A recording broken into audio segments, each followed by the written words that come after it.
Hello friends, என்னோட பேர் Hemamalini. Welcome to Malini's dhaba. இன்னைக்கு நம்ம சேனல்ல தெருவே மணக்கிற அளவுக்கு ரொம்ப சுவையான ரசம் எப்படி வைக்கிறதுனா இந்த வீடியோல பார்க்க போறோம். நான் சொல்ற மாதிரி ஒரு சில டிப்ஸ் அண்ட் ட்ரிக்ஸை ஃபாலோ பண்ணீங்கன்னா கண்டிப்பா நீங்களும் ரொம்ப பிரமாதமா ரசம் வைக்கலாம். பிகினர்ஸும் சரி, அதே நேரத்தில் ரசம் வைக்க தெரியாதவங்க கூட ரொம்ப பிரமாதமா ரசம் வைக்கலாம். வாங்க வீடியோலுக்கு போய் அதை எப்படி செய்யலாம்னு பார்க்கலாம். அதுக்கு முதல்ல மறக்காம நம்ம சேனலை சப்ஸ்கிரைப் பண்ணி வச்சுட்டு பக்கத்தில் இருக்க பெல் பட்டனை ப்ரெஸ் பண்ணி வச்சுக்கோங்க. ரசம் வைக்கிறதுக்கு இன்றைக்கி நான் ரசப்பொடி சேர்க்காமல் நல்லா ஃப்ரெஷ்ஷாக சீரக மிளகை நல்லா இடித்து போட்டு தான் செய்ய போகிறேன். அதுக்கு நான் 1.5 டீஸ்பூன் அளவுக்கு சீரகமும் 1 டீஸ்பூன் அளவுக்கும் மிளகும் இந்த மாதிரி நல்லா உரலில் வச்சு நல்லா இடிச்சிட்டு சேர்த்துக்கணும். அப்போ தான் டேஸ்ட் வந்து ரொம்ப நல்லாயிருக்கும். மிக்ஸி ஜாரில் சேர்த்து பவுடர் பண்ணும்போது உங்களுக்கு டேஸ்ட் வந்து அந்தளவுக்கு இருக்காது. இந்த மாதிரி நல்லா இடிச்சுக்கோங்க. இந்த மாதிரி நல்லா இடித்த பிறகு இது ஒரு பிளேட்டுக்கு அப்படியே மாற்றிக்கலாம். அதே உரலில் நம்ம வெள்ளைப்பூண்டு இடிச்சுக்கலாம். அதுக்கு நான் 10 வெள்ளைப்பூண்டு, மீடியம் சைஸ் வெள்ளைப்பூண்டை உரலில் சேர்த்துக்கோங்க. அதோட 2 பச்சை மிளகா சேர்த்துக்கோங்க. கண்டிப்பாக பச்சை மிளகாவை வந்து இந்த மாதிரி இடிச்சிட்டு சேர்க்கும் போது டேஸ்ட் வந்து ரொம்ப நல்லாயிருக்கும். அதோட கொஞ்சமாக கருவேப்பிலை அதையும் சேர்த்து நல்லா இடிச்சுக்கோங்க. நல்லா 1-2 நல்லா இடிச்சுக்கோங்க. இதையும் ஒரு பக்கத்துக்கு அப்படியே இருக்கட்டும். இன்னொரு பக்கத்தில் சின்ன எலுமிச்சம்பழம் அளவு புளியை எடுத்து 1/2 மணி நேரத்துக்கு முதலே 1 கப் அளவுக்கு தண்ணியில் நல்லா ஊற வச்சுருந்தேன்.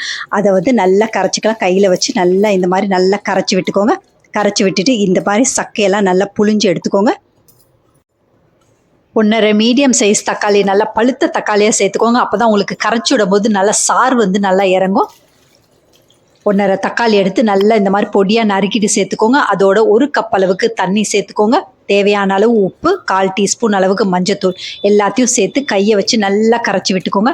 எந்த அளவுக்கு நல்ல பழுத்த தக்காளி எடுக்கிறீங்களோ அந்த அளவுக்கு ரசம் வந்து டேஸ்ட் நல்லாயிருக்கும். ஏன்னா சாறு வந்து நல்லா இறங்குறனால டேஸ்ட் வந்து ரொம்ப நல்லாயிருக்கும்.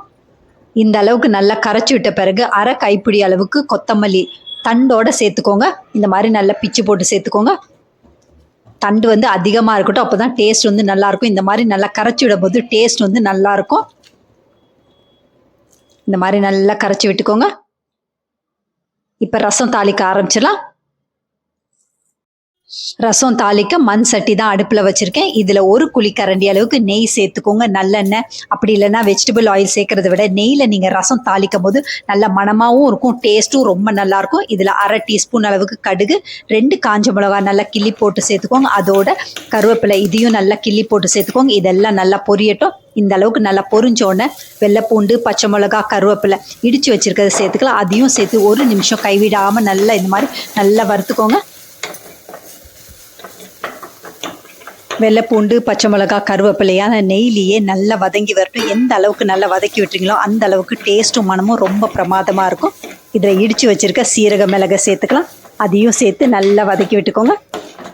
சீரக மிளகு நெய்லியே நல்லா பொரிஞ்சு வரட்டும். இந்த அளவுக்கு நல்லா பொரிஞ்சு வந்தோன்னே கரைச்சி வச்சுருக்க புளிக்கரைசலை சேர்த்துக்கலாம். அதையும் சேர்த்து நல்லா கலந்து விட்டுக்கோங்க. இதில் 1.5 கப் அளவுக்கு தண்ணி சேர்த்துக்கோங்க. நம்ம ஏற்கனவே புளி கரைசல் வந்து 1 கப் அளவுக்கு சேர்த்தோம்.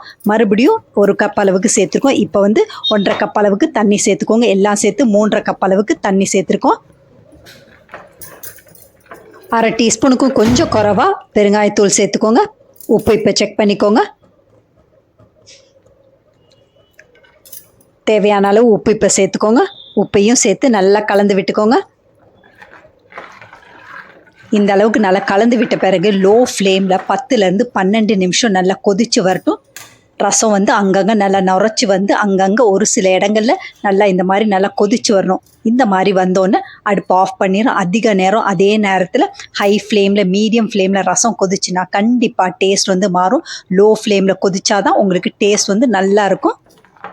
இப்போ பாருங்கள், 2-3 இடங்களில் நல்லா கொதிச்சோன்னு அடுப்பு ஆஃப் பண்ணிடுறேன். ரொம்ப சிம்பிள் அண்ட் ஈஸியாக செஞ்சிடறேன். ரொம்ப பிரமாதமாக இருக்கும். பிகினர்ஸ் கூட நான் சொன்ன அளவுகளோட இதே மாதிரி நீங்கள் செஞ்சீங்கன்னா கண்டிப்பாக உங்களுக்கும் நல்ல மணக்க நல்ல சுட சுட ரசம் வந்து எல்லாரும் பாராட்டுற அளவுக்கு நீங்களும் ரசம் வைப்பீங்க. ட்ரை பண்ணி பாருங்கள். இதே மாதிரி அளவுகளோட நீங்களும் இந்த மாதிரி ரசம் வச்சு பார்த்துட்டு எப்படி இருக்குன்னு கமெண்ட் பண்ணுங்கள்.